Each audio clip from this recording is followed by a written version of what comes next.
This man was the son of a billionaire, but his father couldn't stand him, so he sent him to a remote village, demanding that he deliver 6,000 letters within a year, or he would lose his multi-billion inheritance. At first, the man thought it was just a joke, a vacation, perhaps, but he greatly underestimated the people of this place. Under the coachman's guidance, he pulled a tall alarm bell. In an instant, two feuding families rushed out from the peaceful village. Thin and frail, the man somehow survived a chaotic barrage of blades, clubs, and fury, a true miracle. Terrified, he hid in a school, only to find a female teacher there, gutting fish. Curious, he asked why there were no students. The teacher snapped, "No one here sends their children to school, so she had to sell fish to make a living." Touched a nerve. Furious, she tried to kick him out. Just then, the coachman returned and brought him to the local post office. But this post office looked more like a chicken coop. Wind howled through every crack. The man could only tremble under a thin blanket. When he finally fell asleep, a rooster woke him. Even going to the bathroom required crossing a rickety bridge. He desperately wanted to leave this godforsaken place, but leaving meant forfeiting the inheritance. So he stayed. He checked every mailbox in town, not a single letter. He went door to door promoting the postal service, but no one paid him the slightest attention.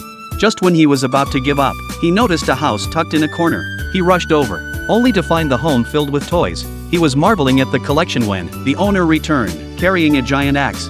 The man panicked and fled, but a letter dropped behind him. The old man picked it up and saw a drawing, a child's cry for help. The sorrow in that letter stirred something in the old man's heart. He found the young man and handed him a package, asking him to deliver it. But the village was full of traps and obstacles. They couldn't even get in. Suddenly, the old man kicked the young man into a chimney, sending the gift down with him. It was a toy frog. The child beamed with joy. The old man removed his hat and finally understood the meaning of giving. The next morning, the man opened his door to find a group of children waiting outside. They had heard that writing letters could get you mysterious gifts. The man was thrilled. This was his chance. 6,000 letters wasn't a dream anymore. But he needed the old man's cooperation. He approached him and explained his mission, but the old man refused. Suddenly, a breeze swirled around them, forming a glowing ring of wind. Could it be a sign from a loved one? The old man agreed. From that day on, the old man would make the toys, and the man would deliver them.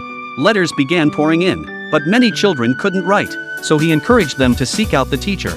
She was reluctant at first. She had long wanted to leave this cursed place, but seeing the children's thirst for knowledge, her dream of being a teacher was reignited.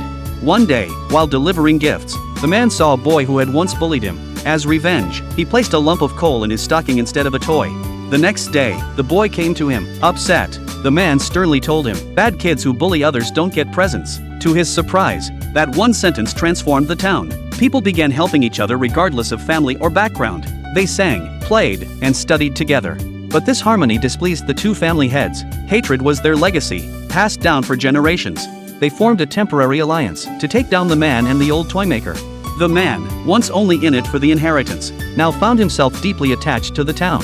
Laughter and lights filled the streets. He had gained friendship and love. Was giving all this up for wealth really worth it? Before he could decide, his father arrived. The two feuding patriarchs had secretly sent thousands of fake letters to the father, exposing his location.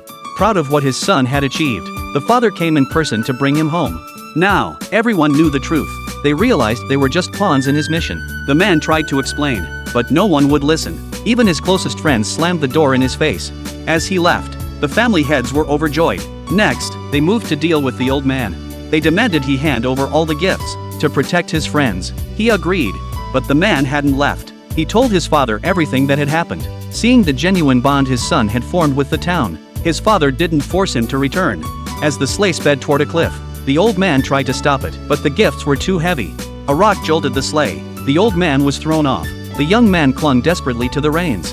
Finally, the sleigh stopped just at the cliff's edge. He sighed in relief, only for the two patriarchs to appear, slashing the gift bag open with a sword. The presents tumbled into the abyss. The man was devastated. But then he saw a lone gift that hadn't fallen. Inside was just a wooden block. It turned out the old man had known about their plan. The real presents were already being delivered elsewhere. On Christmas morning, children awoke to find gifts waiting for them. Laughter returned to the village. The once feared warning bell was now the music for weddings. The two rival families were united by marriage, and even the patriarchs learned to get along.